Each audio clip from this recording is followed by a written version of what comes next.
चरणों में फूल चढ़ाने को आप पूजा कहते हैं देवराजेंद्र? हाथ जोड़कर शीश नवाने को आप पूजा मानते हैं? नहीं देवेंद्र, यह पूजा नहीं है। पूजा तो दिखावा ना करने का दूसरा नाम है। अच्छे विचार हैं पूजा, अच्छे कर्म है पूजा। दूसरों की सेवा और परोपकार का दूसरा नाम है पूजा। केवल अपने लिए नहीं, अपने चहु ओर बसे हुए संसार के लिए जीना, यह है पूजा। किसी और की पीड़ा में तड़प उठना है पूजा।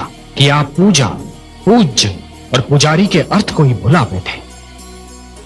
और इसीलिए है देवराजेंद्र, जिस प्रकार अपने मार्ग में चट्टान को खड़ा पाकर नदी की धारा अपनी दिशा को बदल लेती है, उसी प्रकार आपके इस अहंकार को देखकर मैं भी आपसे अपना मुख मोड़ रहा हूं। अरे महादेवी, जो क्रांति करके समस्त संसार को बदलना चाहता है, उसे सबसे पहले स्वयं को बदलना पड़ता है। फूलों की सेज को छोड़कर एक क्रांतिकारी को पथरीली खुरदरी भूमि को अपनी शैया बनाना पड़ता है। राजभवन का सुखद जीवन भूलकर कांटों की राह पर चलना पड़ता है। क्रांति की पहली मांग है त्याग, और त्याग की पहली मांग है सहनशीलता। जिस प्रकार कुंदन बनने के लिए सोने को पहले अग्नि में तपना पड़ता है, उसी प्रकार किसी भी व्यक्ति को अपनी भीतर की क्षमताओं को जानने के लिए परीक्षा की अग्नि में तपना पड़ता है। महादेवी, जिस प्रकार एक कृषक लहराते हुए खेत को देखकर प्रसन्न तो हो जाता है, परंतु उसके मन में एक आशंका रहती है कि क्या अगले वर्ष भी खेती यूं ही लहराएगी या सूखी रह जाएगी। मेरे मन में भी यही आशंका है महादेवी, कि प्रहलाद की बनाई हुई परंपरा उसकी अगली पीढ़ियों तक बनी रहेगी या नहीं। हाँ, मेरा पौत्र विरोचन अब युवा होने वाला है। देखते हैं वो अपने पिता से कौन से गुण प्राप्त करता है। प्रहलाद की एक परीक्षा यह भी होगी कि जिन आसुरी प्रवृत्तियों को उसने बदल दिया, क्या वो उन्हें दोबारा उभरने से रोक पाता है। और क्या किया दुष्ट विरोचन ने? उस अधम ने तो हमारी पूजा बंद करवा दी थी।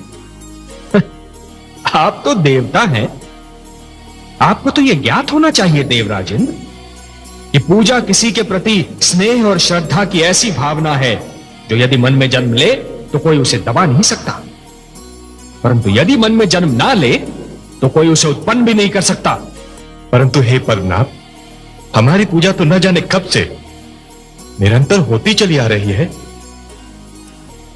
हाँ महादेवी, निस्संदेह यह निर्णय बहुत कठिन होगा, परंतु यह एक अवसर भी तो है पुत्र प्रहलाद के लिए यह जानने का कि पिता प्रहलाद और राजा प्रहलाद दो भिन्न भिन्न व्यक्तित्व हैं। जिस प्रकार योग्य तोल के लिए तुला के दोनों पलड़ों का संतुलित रहना आवश्यक होता है, उसी प्रकार प्रजा का न्याय करते समय राजा का भी संतुलित होना बहुत आवश्यक होता है। महादेवी, सिंहासन पर बैठने के उपरांत एक राजा को यह जान लेना चाहिए महादेवी, कि अपने परिवार और अपनी प्रजा के साथ उसका संबंध एक समान है। वो ना तो किसी का पिता है, ना किसी का पुत्र, और ना ही किसी का भ्राता। हे देवर्षि, जिस प्रकार यदि कोई व्यक्ति उधार लिए हुए धन को यदि अपनी संपत्ति मानेगा तो बहुत शीघ्र कंगाल हो जाएगा, यही तो विधि का विधान है महादेवी। जो दूसरे को दुख देकर हंसता है, होनी उसे दुख देकर 100 बार रुलाती है। इसलिए दूसरों को दुख देने से पहले इतना अवश्य सोच लेना चाहिए कि यदि इसी दुख का वज्र अपने सिर पर गिरे तो क्या होगा।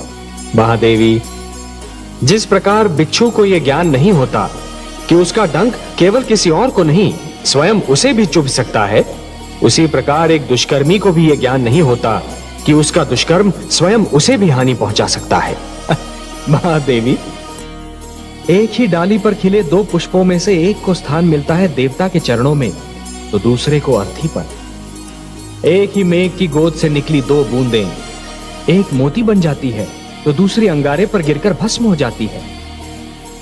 यह सब फल होता है इस सत्य का कि किसे कैसी संगत मिलती है। सत्य कहा आपने महादेवी, सत्य कहा। और इसीलिए माता पिता को सबसे अधिक ध्यान बाल्यावस्था में संतान के चरित्र निर्माण पर ही देना चाहिए। जिस प्रकार जब जल माटी को गीला कर देता है तो माटी में से सुंदर अंकुर फूटते हैं, उसी प्रकार जब भक्ति मन को उदार बना देती है तो मन में सुंदर विचारों का जन्म होता है। महादेवी, जिसके मन में खोट नहीं होती वो स्वयं को भी सच्चा समझता है और दूसरों को भी, और जिसे अपनी भूल का विस्मरण होता है उसे उसका दंड अवश्य मिलता है। इतिहास रचा ही इसलिए जाता है महादेवी कि आने वाली पीढ़ियां ये देख सकें कि उनके पहले की पीढ़ियों ने क्या भूल की और वो उस भूल को ना दोहराएं। यदि दोहराती हैं तो दंड पाती हैं, दुख झेलती हैं। जानता हूं महादेवी, क्षति पहुंचाने वाले को दंड देना तो बहुत सरल है, पर उसे क्षमा करना बहुत कठिन। और जो क्षति पहुंचाने वाले को क्षमा कर सकता है वो तो पूजनीय है। कमल नयन, उत्सव वो है जो आत्मा को शांति दे, जो सारे नगर का जीवन अस्त व्यस्त कर दे, जिसमें मदिरा पीकर सब अपनी सुध-बुध खो बैठे, वो उत्सव नहीं, कोरा हुड़दंग है। परिवार क्या है?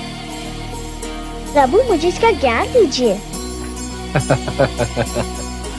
परिवार वो है वत्स जो जीने का उद्देश्य देता है, मानव को ये बताता है कि संसार में क्यों जिया जाए, किसके लिए जिया जाए। और संसार क्या है भगवान?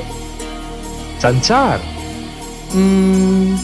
संसार एक बड़ा परिवार है पुत्र। परिवार का विशाल रूप है, मेरी श्रेष्ठ रचना है।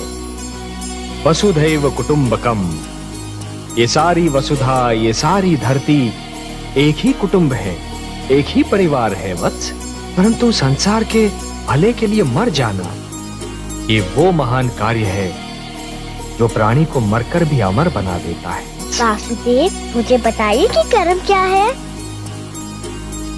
कर्म पूजा है वत्स, कर्म यज्ञ है, कर्म जीवन है, जीवन का आदर्श है। और जीवन क्या है देव? जीवन एक सौभाग्य है पुत्र, एक वरदान है, मेरा दिया हुआ प्रसाद है, एक अवसर है। वत्स, अब और प्रश्न पूछने हैं मुझसे?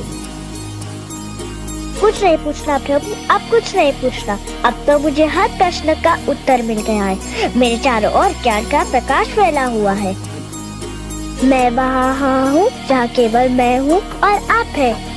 अब न कोई कामना है, न कोई इच्छा। आपकी गोद में आकर लगता है इसके सिवा हर वस्तु तुच्छ है। अब मुझे कुछ भी नहीं चाहिए।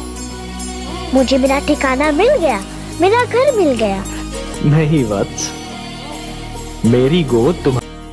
महादेवी, जिस प्रकार सारे घर में उजाला फैलाने वाला दीपक चाहते हुए भी अपने ही